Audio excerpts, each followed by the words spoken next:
ಶಾಸಕ ಹಂಪಯ್ಯ ನಾಯಕರೇ ಬಡ ಜನರ ಸಮಸ್ಯೆ ಕೇಳಿದ್ರೆ ಸಾರ್ವಜನಿಕರು ಪ್ರತಿಭಟನೆ ಮಾಡೋದಿಲ್ಲ. ಆದ್ರೆ ಖನಿಜ ಸಂಪತ್ತು ಲೂಟಿ ಸೇರಿದಂತೆ ಹೆಚ್ಚಿನ ಟಿಪ್ಪರ್ ಸಂಚಾರದಿಂದಾಗಿ ಕೋನಾಪುರ ಪೇಟೆ ಧೂಳುಮಯವಾಗಿದೆ. ನಮಗೆ ನ್ಯಾಯ ಬೇಕು ಎಂದು ಸಾರ್ವಜನಿಕರು ಅಂಬೇಡ್ಕರ್ ನಗರದಲ್ಲಿ ಪ್ರತಿಭಟನೆ ನಡೆಸ್ತಾ ಇದ್ದಾರೆ. ಆದ್ರೂ ಕೂಡ ನೀವು ಕಣ್ಮುಚ್ಚಿ ಕೂತಿದ್ದೀರಾ. ರಾಯಚೂರು ಜಿಲ್ಲೆಯ ಮಾನ್ವಿ ಅಂದ್ರೆ ಸಾಕು 108 ಸಮಸ್ಯೆ ಇರುವ ಕ್ಷೇತ್ರವಾಗಿದೆ.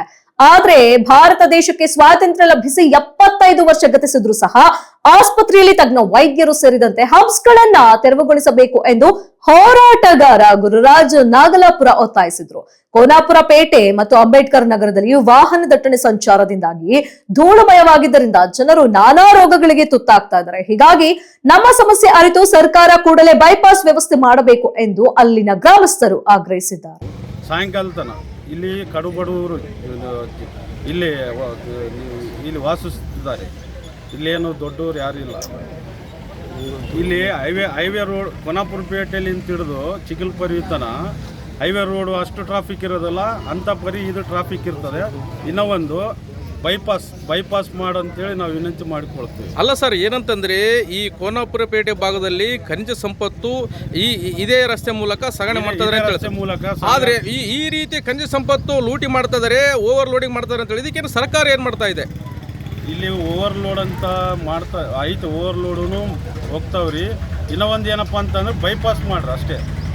ನಮಗೆ ಧೂಳ ಮುಕ್ತ ಯಾವಾಗ ಆಗ್ತದ ಕೋನಾಪುರ ಪೇಟೆ ಐಬಿಲಿದ್ದ ಕೋನಾಪುರ ಪೇಟೆ ರಸ್ತೆ. ಅಲ್ಲ ಸರ್, ಇದಕ್ಕೆಲ್ಲ ಕಾರಣ ಯಾರು ಸರ್? ಇದಕ್ಕೆ ಕಾರಣ ರಾಜಕಾರಣಿಗಳು ಮತ್ತು ಸರ್ಕಾರ. ಯಾರು ಸರ್ ರಾಜಕಾರಣಿಗಳಂದ್ರೆ? ಸರ್ಕಾರ. ಸರ್ಕಾರನೇ ನೇರ ಹೊಣೆ. ಸರ್ಕಾರ ನೇರ ಹೊಣೆ ತಿಳಿದ್ರೆ ಈಗ ಅಂದ್ರೆ ಈ ರೀತಿ ಸಮಸ್ಯೆ ಇದೆ ಅಂದಮೇಲೆ ಎಷ್ಟು ವರ್ಷದ ಸಮಸ್ಯೆ ಸರ್ ಇದು? ಇದು ಸುಮಾರು 30-40 ವರ್ಷದಿಂದ ಸಮಸ್ಯೆ. ಅಂದ್ರೆ ಈ ಭಾಗದ ಜನರು ಅಸ್ತಮಾ ಮತ್ತು ನಾನಾ ರೋಗಗಳಿಂದ ಬಳಲ್ತಾ ಇದ್ದಾರೆ ಸರ್. ಮತ್ತೆ ಏನಾದ್ರು ಈಗ ಈ ಸಮಸ್ಯೆ ಇದೆ ಅಂದಮೇಲೆ ಮತ್ತೆ ಇದಕ್ಕೆಲ್ಲ ಏನು ಸರ್ ನಿಮ್ಮ ಮುಂದಿನ ನಿರ್ಧಾರ ಏನು ಸರ್? ಮುಂದೆ ನಿರ್ಧಾರ ಏನಿಲ್ಲ, ಉಗ್ರ ಹೋರಾಟ ಮಾಡೋದು ನಮ್ಮದು ನಿರ್ಧಾರ. ಇನ್ನೂ ಒಂದು